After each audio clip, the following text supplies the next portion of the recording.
Have you ever had a lucid dream? A dream so real that it was indistinguishable from reality. So what if the reality we are living in is just like a dream? How can we be sure that the objects, the people, and everything we experience does in fact exist and is not a fragment of our imagination? Solipsism is the idea that a person's mind is the only thing that we can be sure exists. It's fair to say that the roots of solipsism began in the 17th century with René Descartes. Descartes often found himself in a dream that was indistinguishable from reality. While dreaming, he had no idea that what he was experiencing wasn't real. So, if it is possible for one's senses to deceive them sometimes, then it is possible for those senses to deceive them all the time. Descartes agreed that he could in fact be permanently in a dream world that does not physically exist.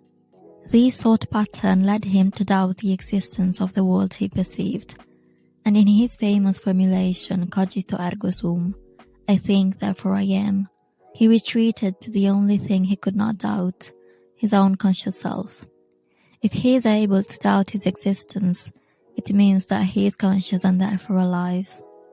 Descartes later rejects this theory as according to him, God exists and that God cannot be a deceiver, and so he accepts the existence of the material world and of other minds.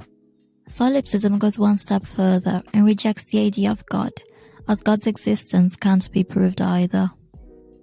The idea of solipsism is based on a simple fact. Every individual is confined in an impermeable prison cell of subjective awareness. We experience our own mind every moment of our life, but we can only infer the existence of other minds through indirect methods. People, for all we know, might be mindless bots who have perfected their emulation of the only conscious self. They are known as philosophical zombies. On the outside, they are indistinguishable from a normal human being, but inside, they lack conscious experience and sentience. For example, if I stab my hand, I will feel pain and scream, but if I see someone else stab their hand and then scream, I'm not personally feeling the sensation of pain. Therefore, I cannot prove that the other person felt this pain or felt anything at all. Whatever was felt will never be known by me, so I have no evidence to suppose it exists, and I have every reason to doubt its existence. It could be that I am the only being that feels the things that is conscious. I am the only mind that exists. When talking about solipsism, it is common to identify three types. Epistemological solipsism is the belief that the only thing whose existence you can be certain of is your own mind. The rest of the world may exist, but it might not, and even if it did, you couldn't prove it.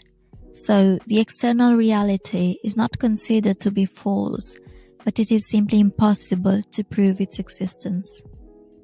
Descending from this is the idea of methodological solipsism. The idea that because you can only be certain of your own mind, that frame of reference needs to be the basis of all other conclusions. Therefore, all other truths must be founded on indisputable facts about an individual's own consciousness. Finally, the most extreme version of solipsism, metaphysical solipsism, goes on to assert that because we can't prove anything else exists, they therefore do not. So, I am the only conscious being, and everything else is just a representation of my imagination and has no independent existence. Metaphysical solipsism and its belief that there is only one conscious being in this reality has serious implications on the way someone may decide to live their life.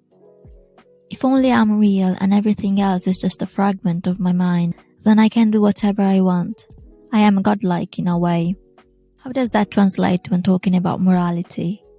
If nothing is real, is killing a person considered wrong?